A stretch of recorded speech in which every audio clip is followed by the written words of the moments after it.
जय हिंद एवरीवन, स्वागत है आपका वी नेशन ट्रिपल वन के एक नए एपिसोड में, जहां आपके लिए लेकर आते हैं इंडियन डिफेंस की प्रमुख अपडेट्स को सबसे पहले। तो चैनल को सब्सक्राइब करना मत भूलिएगा। आज के अपनी अपडेट की हम शुरुआत करने वाले हैं प्रलय शॉर्ट रेंज बैलिस्टिक मिसाइल को लेकर आई एक बड़ी अपडेट से। जैसा कि आपको पता है कि डीआरडीओ के द्वारा प्रलय शॉर्ट रेंज बैलिस्टिक मिसाइल तैयार करी गई है, जिससे भारत की ताकत कई गुना ज्यादा बढ़ जाएगी। तो इसी बीच एक बड़ी अपडेट आ रही है जो कि रिपब्लिक डे परेड को लेकर आ रही है। रिपब्लिक डे परेड से पहले ही प्रलय का जो लॉन्चर है, इसकी तस्वीरें सोशल मीडिया पर सामने आ चुकी हैं, जहां पर प्रलय लॉन्चर एक 12x12 हाई मोबिलिटी व्हीकल जो कि अशोक लेलैंड सुपर स्टैलियन पर बेस्ड है, उसमें हमें देखने को मिला है, जहां पर 2 मिसाइल कैनिस्टर्स भी हमें देखने को मिल रहे हैं।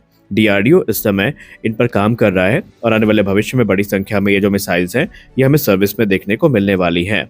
अब आपको बता दें कि प्रलय का जो स्टैंडर्ड प्रलय मिसाइल होती है, बेसिकली ये 150 से लेकर के 500 किलोमीटर की मारक क्षमता के साथ हमें देखने को मिलती है, जो कि एक हाईली वर्सेटाइल वेपन सिस्टम है, जो कि टैक्टिकल बैटलफील्ड एप्लीकेशंस के लिए काफ़ी इंपॉर्टेंट माना जाता है।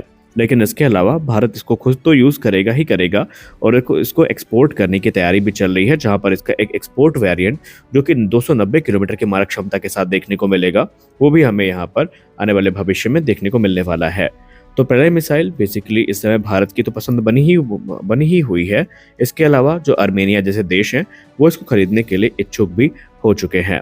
तो रिपब्लिक डे परेड इस बार बहुत सारे सरप्राइजेस को लेकर आ रही है, जहां पर हमें मेक इन इंडिया इनिशिएटिव के अंतर्गत बनाए गए जो वेपन सिस्टम है, वो देखने को फिलहाल मिलने वाले हैं।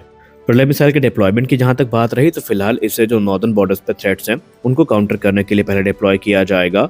और प्रलय मिसाइल जो कि quasi ballistic surface to surface missile system है, इसे एडवांस टेक्नोलॉजीज का यूज करके बनाया गया है, और ये जो एक फॉर्मिडेबल वेपन सिस्टम होने वाला है। भारतीय वायुसेना ने ऑलरेडी 120 प्रलय मिसाइल्स के जो ऑर्डर है प्लेस कर दिए हैं, जिनकी डिलीवरी 2025 के अंत तक शुरू हो जाएगी।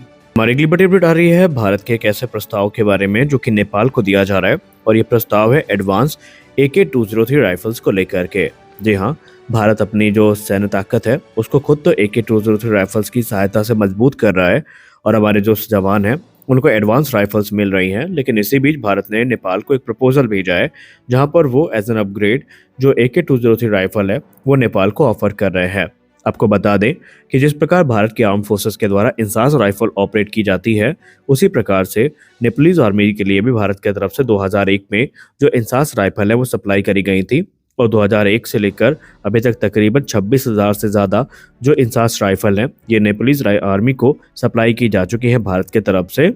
और ये जो राइफल रही हैं काफ़ी लंबे समय तक जो नेपाल की आर्मी का प्रमुख वेपन सिस्टम भी रही हैं, और क्योंकि अब भारत खुद अपग्रेड कर रहा है AK-203 पर, तो भारत इनको एक्सपोर्ट करना भी चाहेगा, और इसीलिए जो नेपालीज आर्मी है इनको ये वेपन सिस्टम ऑफर किए जा रहे हैं।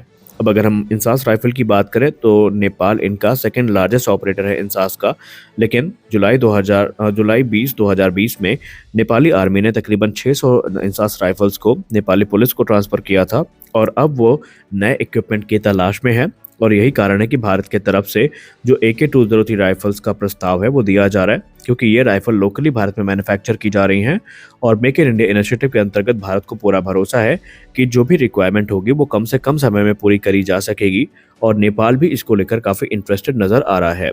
हालांकि AK-203 की बात करें तो ये भारत और रशिया के बीच में जॉइंट वेंचर में बनाया जा रहा है, जो कि कोरबा ऑर्डिनेंस फैक्ट्री अमेठी उत्तर प्रदेश में बनाई जा रही है, और ये राइफल इंसास की तुलना में काफ़ी सुपीरियर है परफॉर्मेंस में, और इनकी जो रिलायबिलिटी, एक्यूरेसी और एडाप्टेबिलिटी है अलग अलग कॉम्बैट इन्वायरमेंट में, ये भी काफ़ी बेहतरीन है। और इसीलिए माना जा रहा है कि इंसास के बाद नेपाल की तरफ से AK-203 के भी जो ऑर्डर्स हैं वो आ सकते हैं।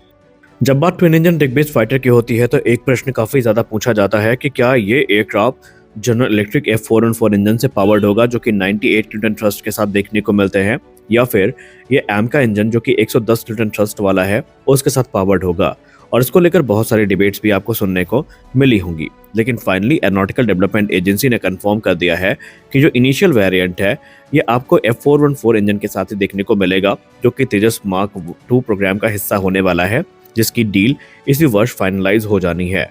एरोनॉटिकल डेवलपमेंट एजेंसी ने ये क्लियर कर दिया है कि ट्विन इंजन डिग बेस्ड फाइटर बेसिकली जो तैयार किया जा रहा है उसमें F414 इंजन ही कंसीडर किए जा रहे हैं, जो कि 98 किलोमीटर का थ्रस्ट जनरेट करते हैं, क्योंकि उनका टारगेट ये है कि जो ट्विन इंजन डिग बेस्ड फाइटर है इसको 2028 से पहले ही रोल आउट कर देना, ताकि 2029 तक इसकी पहली उड़ान को आयोजित करके जो आगे का टेस्टिंग प्रक्रिया है उसकी शुरुआत हो सके। और इसी बीच उन्होंने कहा कि हम इस बात से इनकार नहीं करते कि आगे चल के इसको इंजन अपग्रेड मिलेंगे, लेकिन जब तक हमारा प्रोडक्शन रेडी एयरक्राफ्ट तैयार नहीं हो जाता तब तक हम इसको F414 से ही पावर्ड रखेंगे।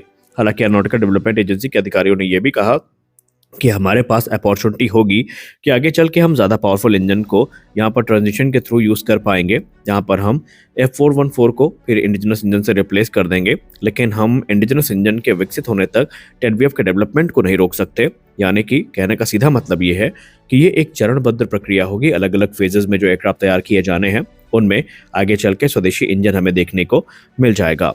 इसके अलावा इस एयरक्राफ्ट पर बात करते हुए उन्होंने ये भी कहा कि अलग अलग इसके वेरिएंट तैयार किए जा रहे हैं, जिसमें स्टोबार और कैटोबार कॉन्फ़िगरेशन दोनों शामिल है, जो कि आईएनएस विक्रांत, आईएनएस विक्रमादित्य और आईएनएस विशाल तीनों को ध्यान में रखकर बनाए जा रहे हैं। तो संभावित है कि अपग्रेड के माध्यम से जो भी फ्यूचर की टेक्नोलॉजीज होंगी उसको उस पर इंटीग्रेट किया जाता रहेगा, ताकि कॉम्बैट कैपेबिलिटी किसी भी प्रकार से कॉम्प्रोमाइज ना हो सके। हमारे अगली बड़ी अपडेट मिश्र धातु निगम लिमिटेड और गैस टरबाइन रिसर्च एस्टैब्लिशमेंट को लेकर आ रही है। दोस्तों, जब भी एक्सपर्ट्स ये कहते हैं कि जेट इंजन टेक्नोलॉजी पर जो एक्सपीरियंस अभी गैस टरबाइन रिसर्च एस्टैब्लिशमेंट को है वो हमें बहुत ज़्यादा बेनिफिट करेगा, तो उनका कहना गलत नहीं होता है। और इसका एक प्रैक्टिकल एग्जाम्पल हमें आज देखने को मिला। दरअसल इंडियन एयरफोर्स जैगुआर की फ्लीट को ऑपरेट करती है, हम सब अच्छे से जानते हैं।